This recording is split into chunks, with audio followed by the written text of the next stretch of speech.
দেখেন মায়ের দিল কেমন। এই দেখ, শরীর যে অসুস্থ, বাসায় যাইতে পারবো কিনা আমার সন্দেহ লাগতেছে ভাই। 1 কিলো চালাইয়া দেখলে প্যাসেঞ্জার নাই, তখন কেমন লাগবে কোন? হ্যালো হ্যালো সবাই রে, কি অবস্থা সবার? আশা করি সবাই ভালো আছেন। নতুন একটা ভিডিওতে আপনাদের স্বাগতম। কালকে শরীরটা অনেক খারাপ ছিল, মানে প্রচুর পরিমাণে। কালকে যে একটা ভিডিও বানাবো ওইরকম পরিস্থিতিতে আসলে ছিলাম না, অস্থির অবস্থা খারাপ। এই যে গরমের ভিতরে গাড়ি চালাইছি তো কয়দিন, পুরা রোদটা মাথার উপর পড়ছে। বাসায় যে মনে করেন 2-3 বার গোসল করছি, ওইর জন্য মনে হয় অবস্থা খারাপ হয়ে গেছে। ব্যাপার না, আজকে মোটামুটি ভালোই আছি। দেখি আজকে রিজিকে আল্লাহ কি লিখছে, সাথেই থাকেন। আর সবাইকে, এই দেখ মহিলা মানুষ একবারে পুরা কি করবেন এখন। এইদিকে যে গাড়ি আছে এদিকে কোনো নজরই নাই, অনেক বাড়া বাড়া হয়ে যেতে অনেক। যাই হোক, তো যাইতেছি দেখি আল্লাহ রিজিকে কি লিখছে। কথা বলতে গেলে মাঝখানে যদি বাধা পড়ে আর কথা কয় হয় না, মনেই চায় না কি কইতেছিলাম। যাই হোক, পঞ্চবুদ্ধিতে যাই, দেখি কেমনে কি হয়। দেখেন মালদায় ঘুমাই কেমনে দেখেন। এই এত ঘুম। একটা যাত্রী পাইলাম, পাঠাওতে কল আসছিল। ভাইয়াটা আছে হলো কৃষ্ণচূড়াতে, তো ওনারে পিক করতে যাইতেছি। উনি যাবে হলো নেভি হেডকোয়ার্টারের সামনে আর কি। আহ,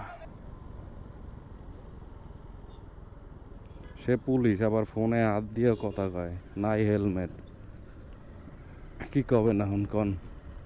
কিছু কইতে পারবেন? কিছু কওয়া যাবে না। চলে এসেছি কৃষ্ণচূড়াতে।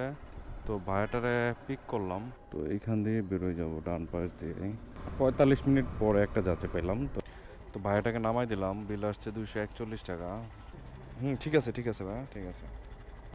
চকচকা নোট দিচ্ছে সবই। তো এখন যাবো ইউসিবি চত্বরে, চিন্তা করতেছি ইউসিবি চত্বরে গেলে প্যাসেঞ্জার পাবো। ইসিবি চত্বরে যাব কেন? ইসিবি চত্বরে অনেক প্যাসেঞ্জার পাবো এখন।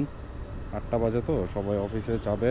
এটা দিয়ে আমার তেলের টাকাটা হয়ে গেলে লাভ না, টাই না গেলে। এখান থেকে কত কিলো উঠতে গেলে 2 কিলো রাস্তা ইউসিবি চত্বর। ওকে, ইউসিবি চত্বরে জায়গায় দেখা হইতেছে। এইখানে বসছিলাম কিছু সময়, এই জায়গা আসলে জানি না, সামনে জায়গা বসবো এখন। এই জায়গা বইয়া কোনো লাভ নাই দেখতেছি, এই জায়গা ছাওয়া নাই। এখানে যাত্রী পাওয়া যাবে? সামনে জায়গা দেখি দাঁড়াই, যাত্রী পাই কিনা। তো যাচ্ছি, এটা তেজগাঁর ভিতরে, 7 রাস্তা থেকে ভিতরে। ক্যান্টনমেন্টে ঢুকতে দিবে? ও আচ্ছা, তাইলে তো চলেন, তাহলে সমস্যা নেই। তো আপুটারে নামাই দিলাম। থ্যাংক ইউ আপু। 150 টাকা দিল। এখন ভাইয়ের তেল ভরবে, তেল ভইরা তারপরে ট্রিপ মারবে। তো অ্যাপসে একটা কল ঢুকছে, তো ওনাকে পিক করতে যাইতেছে। উনি আছে 7 রাস্তাতে। তো বসেছিলাম পিছনে কিছু সময়, আমার এখান থেকে 800 মিটার দূরে, 800-900 মিটার। তো এই যে 1 কিলোমিটার চালাই যেতেছে, এরা তো আর পাঠাও বিল দেবে না, তো এগুলো মেনে নিয়ে কাজ করতে হবে, করার কিছু নাই। যাই হোক, প্যারা নাই। যাবে হলো ঐতিহাসিক কোন জায়গা জানি, ঐতিহাসিক বটতলা না কোন বল। এরা যে কেমন তারা গাড়ি চালায় জানি না আমি ভাই। আইলাম, লোকেশনে আসছি, ওনার লোকেশনে আসছি পর ক্যান্সেল। কি করবেন কোন এখন? 1 কিলো চালাইয়া দেখলে প্যাসেঞ্জার নাই, তখন কেমন লাগবে কোন? মজা লাগবে? জি এখন বই এনে কি করবো, রিজিক যখন এনে লই আইছে তখন তো বইতেই হইবে। তো অ্যাপসে একটা কল আসছে, ভাইটা যাবে বনানি।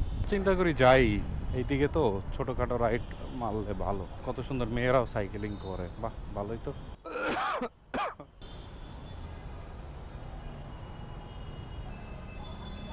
দেখেন মায়ের দিল কেমন।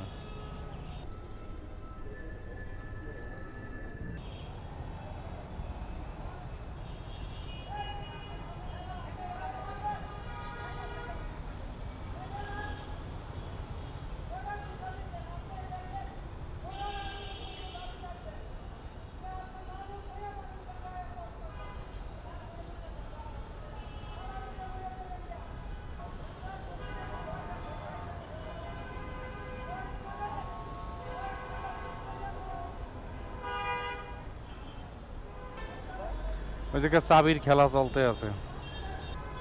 বেচারার মারছে, ভালোই মারছে। মূলত এই যে ব্লগ করি, এই যে ইউটিউবে কন্টেন্ট টন্টেন্ট দেই দেই ভাই। এখন আমি তো চাকরিটা ছেড়ে দিছি। ওকে, আমাকে বললেন যেভাবে বলবেন আমি সেভাবে যাব, হ্যাঁ কোনো সমস্যা নেই। আমি তো আগে বুঝতাম না ভাইয়া, এখন তো মানে বুঝতেছি। আগে তো চাকরি করতাম, এইগুলা সম্পর্কে এত আইডিয়াস ছিল না, সোজাই তো না। আমার যে কেমন লাগতেছে ভাই, বিশ্বাস করবেন না, খুব খারাপ লাগতেছে।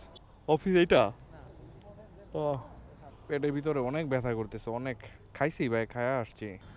ভালো থাকবেন। হ্যাঁ সমস্যা নাই, ঠিক আছে। ভালো থাকেন ভাই, দোয়া রাখেন। আল্লাহ হাফেজ। হ্যাঁ ভাই, অনেক ভালো থাকেন। নামাই দিলাম। মোটামুটি আমার পকেটে এখন কত টাকা আছে? 400 টাকার মতো আছে। বাসায় চলে যাব ভাই, শরীরটা প্রচুর খারাপ। এই জায়গায় বসবো অল্প একটু সময়, দেখি মিরপুরের কোনো যাত্রী টাত্রী পাই কিনা, অ্যাপসটা অন করে বসবো। এইখানে বসছিলাম মনে হয় আধা ঘন্টার মতো বসছি, অ্যাপসটা অন করাই ছিল। ভাবছি মিরপুরে দিয়ে কোনো যাত্রী টাত্রী পাবো। বিশ্বাস করেন ভাই, আমার শরীরটা যে এত খারাপ লাগতেছে এটা ধারণার বাইরে, এতটা খারাপ লাগতেছে। রোদে অবস্থা পুরো খারাপ হয়ে গেছে আমার শরীরটা। সকালে তো দেখছেনি কাঁচতে কাঁচতে। মনে হয় না রাইড দিব, এখন জানি না এখন কি করি। যাইতেছি, সে বাসার উদ্দেশ্যে যাইতেছি। রোদে মানে অবস্থা কাহিল বানালাইছে আমার। মানে পেটে যে কি ব্যথা করতেছে এটা খালি মানে অতুলনীয় একটা ব্যথা করতেছে পেটের ভিতরে। বাসায় যাইতেই হবে মনে হয়। পানি দিছিলাম মাথায়, অনেক পানি দিছি, বোতল একবার খালি করে ফেলাইছি মাথায় পানি টানি দিয়া। কিন্তু তারপরও মানে খুব খারাপ লাগতেছে শরীরটা। ভাই সবাই সবাই শরীরের দিকে নজর দিবেন, কারণ এই গরমে অনেক ঝামেলা। মানে কি বলবো ভাই, এত খারাপ লাগতেছে শরীরটা ভাই, মানে এটা ভাষায় প্রকাশ করার মতো না। মন চাইতেছে এখানে বইয়া থাকি। বইয়া ছিলাম অনেক সময়, ওই সময় একটু ভালো লাগতেছিল দেখে আবার বাইকটা স্টার্ট করছি, এই যাই। কিন্তু এখন যখন আবার স্টার্ট দিছি, আবার খারাপ লাগা শুরু হয়েছে, মানে অস্থির অবস্থা হয়ে গেছে। পেট মনে হয় কামড়াইয়া ধরছে একবারে। শরীর যে অসুস্থ, বাসায় যাইতে পারবো কিনা আমার সন্দেহ লাগতেছে ভাই। ছিলাম পঞ্চবটিতে বমও, কিন্তু বাসায় যে একটা গোসল দিয়ে দিব ঘুম এখন। তো 150 টাকার তেল করছি, আর বাকি টাকা 400 টাকার মতন পকেটে আছে, ওটা লইয়েই যাইতেছি। মানে কি বলবো ভাই, যদি মানে ইচ্ছা থাকতো আরো মারতাম, কিন্তু মানে শরীরের সাথে আমি আর পারতেছি না, সত্যি কথা যেটা। দুদিন রাইড দিছি, টানা একটা বছর রাইড দিছি, কিন্তু আজকের মতন খারাপ আমার কখনোই লাগে না। শরীর পুরো ছাইড়া দিছে ভাই। মানে ধরেন আমি এখন যদি এখানেও বাসা হইতো নাইমাতে দাম করে ঘুম দিতাম। আর যেহেতু দূরে আছে, যাইতেই হবে, করার কিছু নাই। সেই বনানী থেকে আসছি, খালি কার মন চায় যে খালি আসতে? কিছু করার নাই ভাই, কারণ শরীরের উপরে আপনি কিছু করতে পারবেন না। এটা রোবট না যে আপনি চাইলেই এটার সাথে কিছু করতে পারবেন। তো এই হচ্ছে বিষয়। আপনারা অবশ্যই সাথে পানি টানি রাইখেন, যাই করেন না কেন ভাই, রাইড দেন বা আপনি বাইক চালান বা আপনি অফিসে কাজ করেন, পরিমাণ মতো পানি টানি খাইয়েন, নাইলে আসলে শরীর অনেক খারাপ হয়ে যাবে, যে রোদ পড়ছে। তো এই হচ্ছে আমার অ্যাডভাইস। আজকের মতো এখানে বিদায় নিতেছি, ভালো থাকেন, আমার জন্য দোয়া করেন।